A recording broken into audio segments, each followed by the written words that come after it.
But very few know the deeper reason why the United States and the world are finally stepping in. Let's start from the beginning. Over the last decade, America has been Nigeria's biggest international security partner. Washington has supplied drones, bomb kits, fighter jet upgrades, and intelligence worth billions of dollars. The idea was simple: help Nigeria defeat Boko Haram and its offshoot, ISWAP.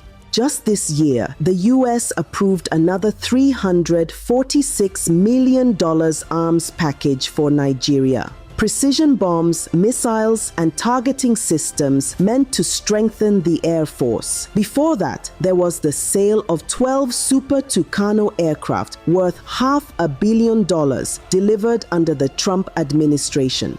Add that to years of counterterrorism training, logistics support, and humanitarian funding. On paper, Nigeria should by now have one of the most battle-ready armies in Africa. But what's the result? The killings continue. Entire villages still get wiped out in Plateau, Benue, Kaduna, and Borno. Churches are attacked almost every week. Children are abducted from schools. Farmers can't go to their fields. Soldiers keep dying in ambushes, sometimes because they run out of ammunition.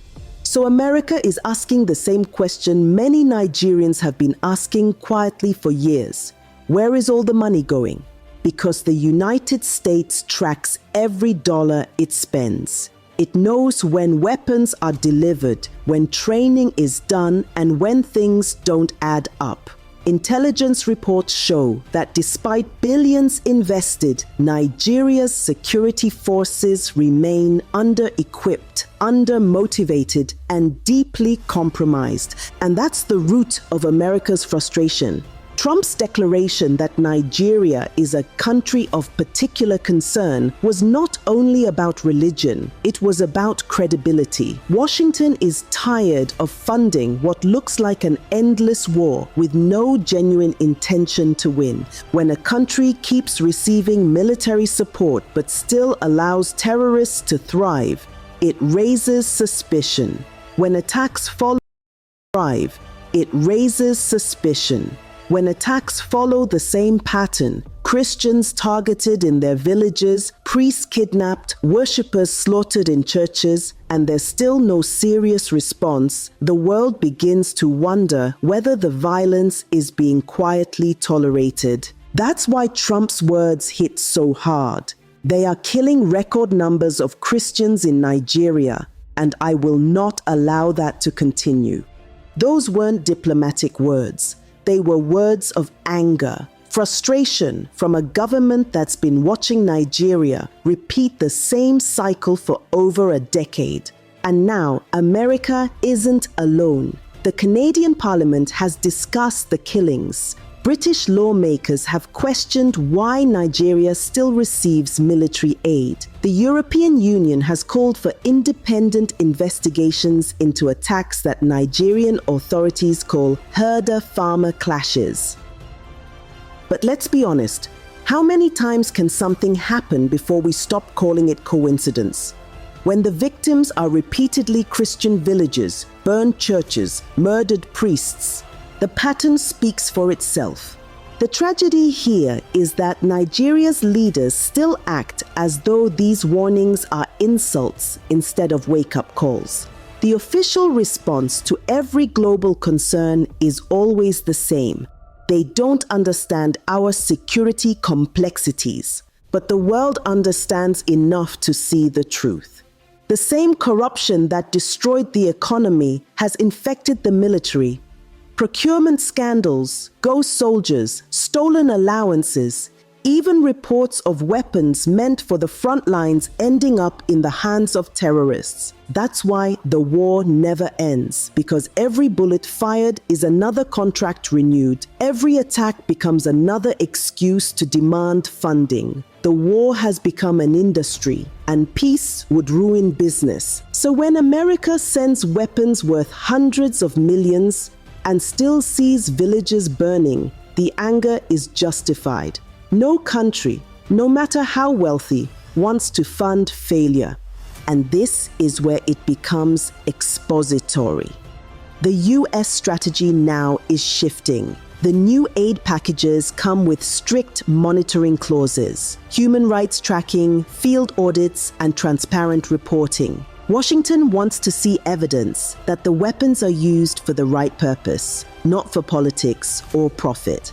At the same time, discussions are happening in Congress about targeted sanctions, not against Nigeria as a nation, but against individuals, governors, generals, and politicians accused of either enabling the violence or stealing from defense budgets. If that list is activated, travel bans, asset freezes, and visa restrictions could follow. The message is clear. America is no longer willing to bankroll corruption. And that brings us back to the Christian genocide conversation. For years, survivors have been crying out, saying, "They're killing us and the world is silent." Now the world is speaking, and Abuja isn't happy about it. But why would they be? When you've built a system on impunity, accountability feels like an attack. Let's not forget what happened in 2021, when the US first considered putting Nigeria on the country of particular concern list. The Nigerian government lobbied hard to be removed. They promised reforms, new security strategies, new appointments, yet here we are. The killings not only continue, they've spread. So what exactly does the US want? It wants transparency. It wants Nigeria to prove that it's genuinely fighting terrorism, not managing it. It wants accountability for the billions already sent. It wants an end to the excuses that always begin with "we condemn" and end with "we're investigating." And let's be fair, America's concern isn't purely moral, it's strategic. An unstable Nigeria threatens the entire region. The Sahel is already on fire. Mali, Niger, Chad, and extremist networks are growing. If Nigeria falls deeper into chaos, the whole of West Africa becomes vulnerable. That's why Washington is acting tough. Not because it suddenly discovered compassion, but because instability in Nigeria eventually becomes a global problem. But that doesn't change the moral truth. Thousands of Nigerians, mostly innocent civilians, have been killed while those in power debate semantics. Whether it's called terrorism, genocide, or banditry, the result is the same. Human lives lost, families destroyed, a nation bleeding.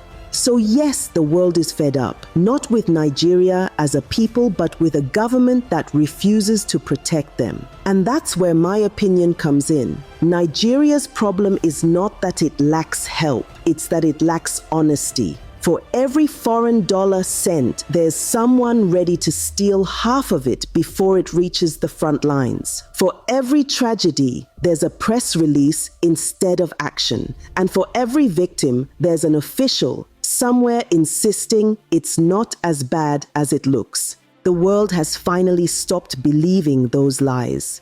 Trump's declaration, Canada's debates, the EU's concern, these are not attacks on Nigeria's image. They are reactions to Nigeria's silence. Because silence in the face of mass murder is not neutrality, it's complicity.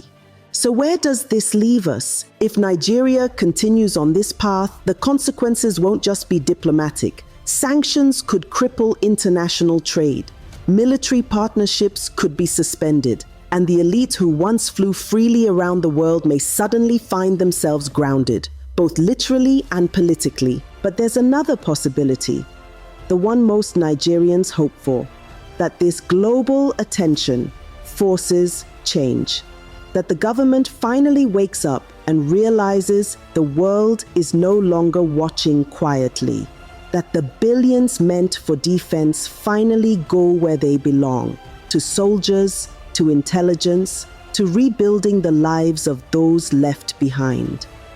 Because at the end of the day, America's anger is not the real story here. The real story is Nigeria's lost humanity, a nation so used to tragedy that it now debates whether a massacre is religious or political instead of asking why it happened at all. This is why the world is losing patience. If Nigeria doesn't change course soon, the pressure from abroad will only intensify. Sanctions will follow, investigations will deepen, and foreign aid will come with stricter conditions. But it shouldn't take foreign threats to make our leaders act. It should take conscience. It should take shame. It should take love for a nation that has already